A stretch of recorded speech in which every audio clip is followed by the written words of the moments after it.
Thank you for your testimony. The chair now recognizes Dr. Grossman for 5 minutes for your opening statement. Thank you for the opportunity to address you. My name is Miriam Grossman. I am a board-certified child, adolescent, and adult psychiatrist, author, and senior fellow at Do No Harm. I have been taking care of patients for 45 years. I'm going to use my time to respond to Dr. McNamara. First, I'm struck by her use of the phrase, sex assigned at birth. Sex is not assigned at birth. Sex is established at conception, and it's recognized at birth, if not earlier. Dr. McNamara claims that her views are science-based, but to claim that sex is assigned at birth is without any scientific basis whatsoever. Its language misleads people, especially children, into thinking that male and female are arbitrary designations and can change. That is simply not true. Dr. McNamara claims that social and medical interventions are the only evidence-based treatment and that scientific evidence shows it is life-saving. Without it, she's warning us, kids will commit suicide. Well, a growing number of countries have effectively banned the care to which she's referring. And thank God there's been no wave of suicides or other mental health catastrophes. 3 years ago, Finland placed strict limitations on medical interventions for minors. Sweden did the same thing after a 14-year-old girl was found to have osteoporosis and spinal fractures from puberty blockers. An investigation concluded, quote, the risks of anti-puberty and hormone treatment for those under 18 currently outweigh the possible benefits.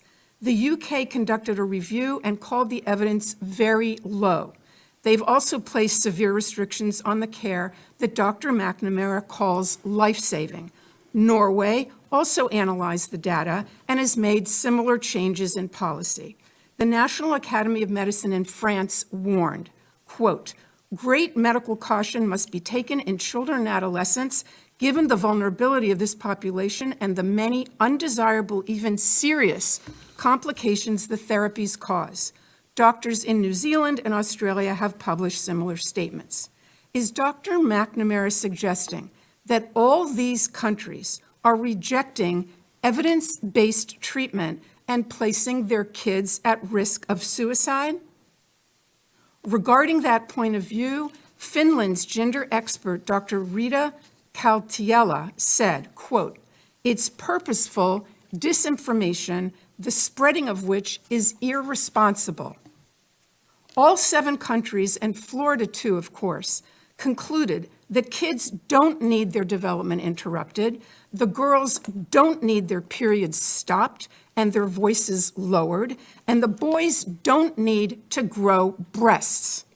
What they need is psychotherapy. I have other objections to Dr. McNamara's testimony. She insists that her position, only hers, represents standard medical care. What she doesn't want you to know is that there is no standard. There's a debate. There's a fierce debate. And on the side opposite her stand such prominent figures as Stephen Levine, Kenneth Zucker, Paul McHugh, and James Cantor, among others. These doctors are giants in the field. They have been treating transgender patients and gathering data and publishing papers about them, and I mean no disrespect here, but since before Dr. McNamara was born.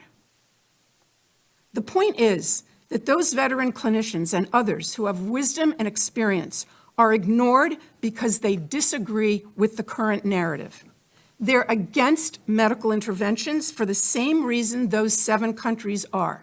There is no evidence of long-term benefit, but there is evidence of harm.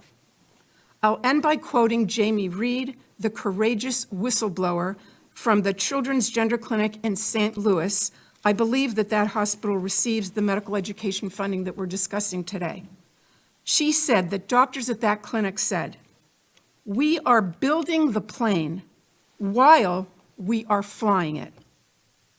We are building the plane while we are flying it.